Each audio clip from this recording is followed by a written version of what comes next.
a wealthy stranger meets a small-town mechanic and discovers some things are worth fixing beyond engines. If you love emotional stories with unexpected twists, hit like, tap subscribe, and tell us in the comments where you're watching from. We'd love to know your city. Let's get started. Daniel had always liked the quiet rhythm of his small-town garage. The steady hum of engines, the smell of oil and gasoline, and the satisfaction of watching a broken car roar back to life gave him peace. At 32, he wasn't chasing city lights or skyscraper dreams. He had built a name for himself as the dependable man who could fix anything on four wheels. That afternoon, the sun slanted through the garage door, highlighting the grease stains on his shirt as he wiped his hands clean after finishing an old pickup that belonged to a local farmer.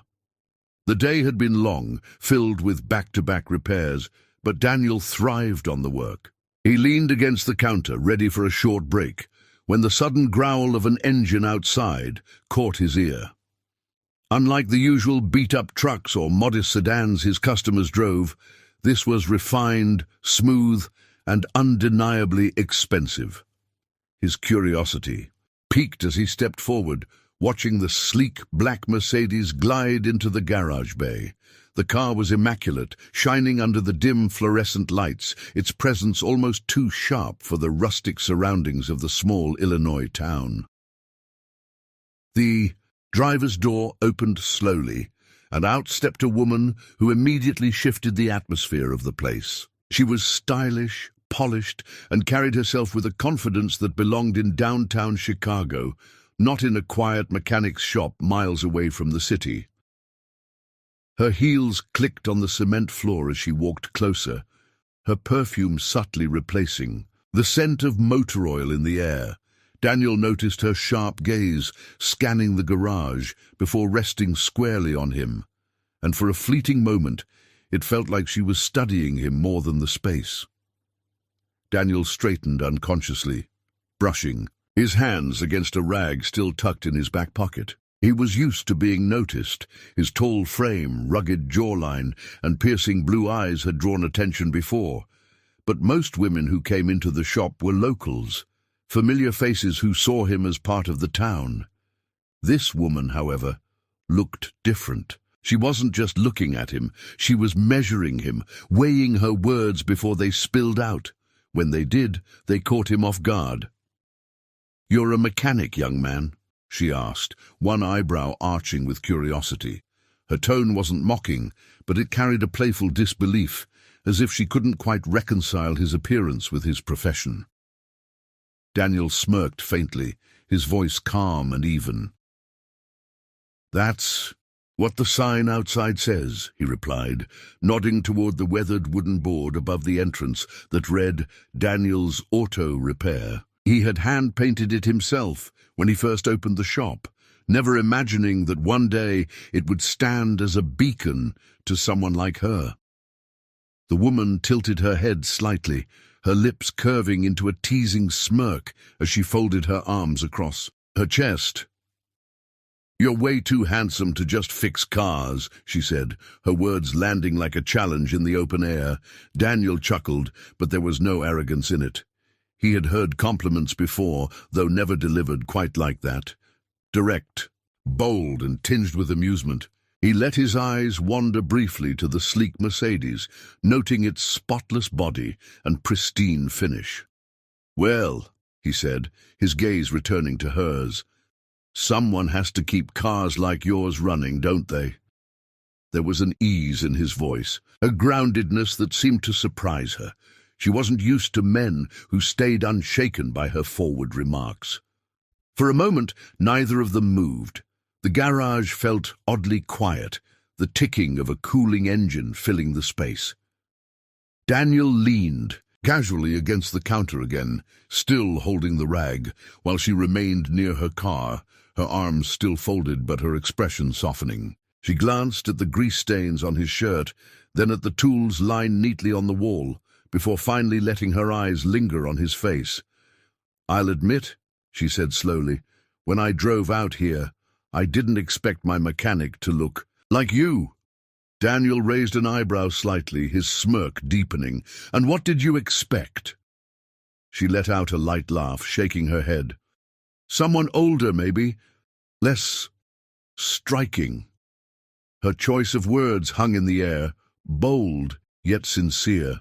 Daniel's chuckle broke the tension again. "Engines don't care how you look," he said, tossing the rag onto the counter. "They just need someone who won't give up on them." His words were simple, but there was a conviction in them, a quiet pride in his work that resonated beyond fixing cars. The woman seemed to notice it too, her playful smile faltering into something more thoughtful as she studied him again. Daniel, sensing her silence, stepped closer to the Mercedes and gave it a quick glance. "So, what brings you here? She doesn't look like she needs much work," he said, gesturing to the car. The woman tilted her head, her eyes flicking between him and the vehicle. "She doesn't," she admitted. "At least, not yet. I was driving through and something told me to stop." Daniel blinked, a little surprised by her honesty. Most people came with clear complaints about their cars. Her reason felt unusual, almost as if she was looking for something, or someone, more than just a repair. The air between them shifted again, charged with something unspoken. Daniel wasn't one to read too much into encounters, but there was no denying the spark of curiosity in her eyes, mirrored by his own unasked questions. Who was she, really, and why had she chosen his small garage when the city was filled with service centers far more suited to her Mercedes? She seemed out of place in his world, yet at the same time she fit there in that moment, her presence as striking as the car she drove. Daniel found himself intrigued, a rare feeling that didn't come easily. The woman finally extended her hand toward him, her nails polished and elegant. "Sophia," she introduced herself, her voice steady but softened now. Daniel took her hand, his grip firm but respectful, the contact brief yet oddly significant. "Daniel," he replied simply, though she already knew from the sign outside. Their handshake lingered in silence, both of them aware that something unexpected had just sparked in the middle of an ordinary day. Neither could name it yet. But it was there, an unspoken possibility that fixing cars might not be the only thing Daniel was destined to do. Daniel grinned, but didn't let her teasing get under his skin. He leaned closer to inspect the front of the Mercedes, running his hand along the hood like he was feeling its pulse. "Engines don't care how you look," he said, voice steady and thoughtful. "They just need someone who won't give up on them." The words hung in the air, heavier than she expected, carrying more meaning than just about cars.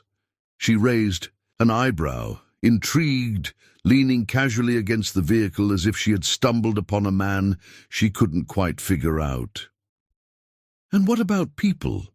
she asked, her voice softer now, curiosity replacing the playful tone she had arrived with.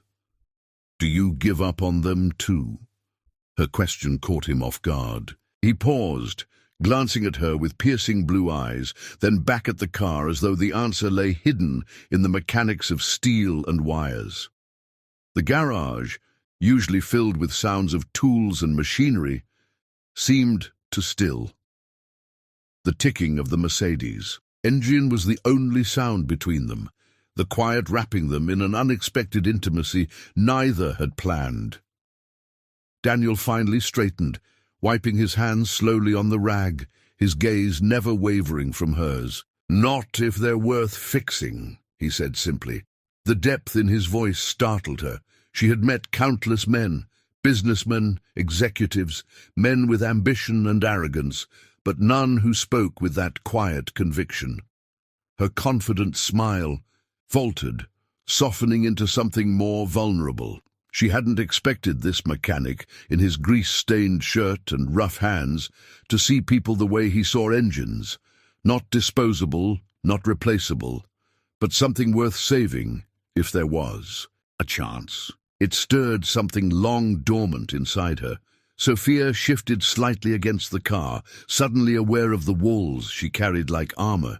She came from a world where everyone was polished, perfect, and replaceable. Broken things were tossed aside without a thought, whether they were cars, careers, or people. But here was a man who looked at her like she wasn't just another face passing through. She caught herself staring at him longer than she intended, studying the curve of his jaw, the calmness in his expression, and wondering how someone so rooted in simplicity could make her question everything she thought she knew. Daniel, noticing the silence, stepped back from the car. "Do you want me to run a check, just to be safe?" he asked, pointing toward the Mercedes. Sophia hesitated, then nodded, though she knew the car didn't need it. It was her excuse to stay, to keep talking, to unravel the layers of this unexpected man. As Daniel rolled up his sleeves and bent over the hood, she found herself watching him closely. His movements were precise, confident, yet unhurried. There was no performance, no attempt to impress, just pure, quiet mastery. It was refreshing, unsettling, and magnetic all at once. She realized how long it had been since someone made her feel seen.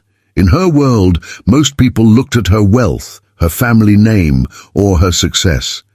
Few bothered to look beyond the surface. But Daniel wasn't interested in any of that. She doubted he even knew who she was, or cared if he did. That thought alone was liberating. She tilted her head, her voice carrying a note of sincerity now. "You really love this work, don't you?" Daniel glanced up briefly, catching the softness in her tone, then nodded. "Yeah," he said simply. "It's honest. Cars don't lie to you." Sophia blinked at that. "Cars don't lie," she echoed, half amused, half intrigued. Daniel gave a small shrug, tightening a bolt with ease. "They tell you what's wrong if you're willing to listen. People—" He paused, glancing at her with a faint smirk. "People are a little harder." His words made her laugh lightly, the sound echoing warmly in the quiet garage. She couldn't remember the last time someone had made her laugh without trying. It felt natural, unforced, and real. She leaned against the hood beside him, their shoulders nearly brushing, her heart strangely lighter than it had been in years. As Daniel closed the hood with a solid click, he turned toward her, standing closer now than before. "Your car's fine," he said, his voice even, "but if you ever need someone to check under the surface, I'll be here." His words carried a double meaning she couldn't ignore, and for the first time in a long while, Sophia felt her carefully constructed guard beginning to crack. She looked at him, searching for insincerity, but found none. There was only honesty, the kind that made her chest tighten in both fear and hope. It was dangerous, the way he made her feel.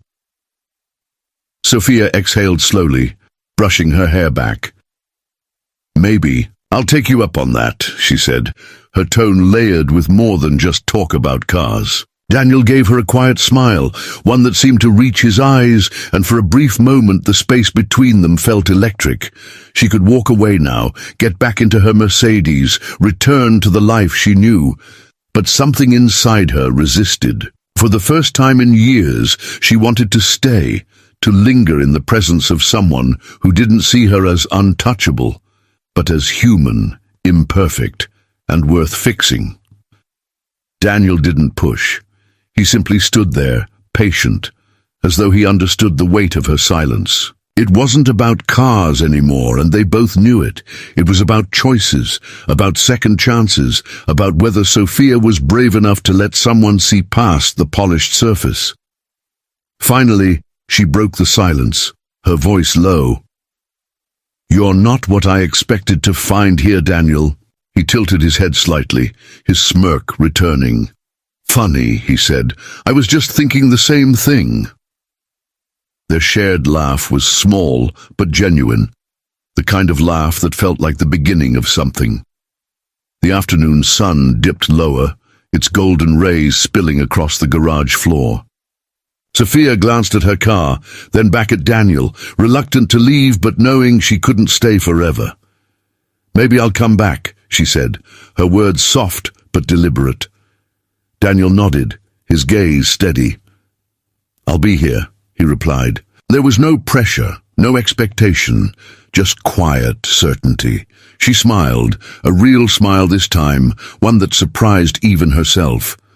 As she slid back into her Mercedes and started the engine, she knew this encounter had shifted something inside her. She wasn't the same woman who had driven in. Driving away, Sophia's mind swirled with questions and emotions she couldn't quite name. She had entered the garage, teasing a mechanic about his looks, expecting nothing more than a moment's amusement. But she left with something she hadn't realized she was searching for: hope. Hope that maybe broken things, broken hearts, broken trust, broken dreams, could be repaired, given enough patience and care. Daniel had no idea of the world she came from, the battles she fought behind closed doors. But somehow he had touched a part of her no one else had reached in years. That thought both terrified and thrilled her. Back inside the garage, Daniel watched the taillights fade until they disappeared down the road. He didn't know if she would return, but something told him she might. There was a fragility in her smile, a quiet plea hidden behind her polished exterior. He had seen it in engines before, the ones that looked perfect on the outside but carried hidden damage deep inside. And he knew, just as with cars, that sometimes the most beautiful things needed the most careful hands to mend. He wiped his hands one last time, exhaling deeply, knowing his life had just changed in ways he couldn't predict.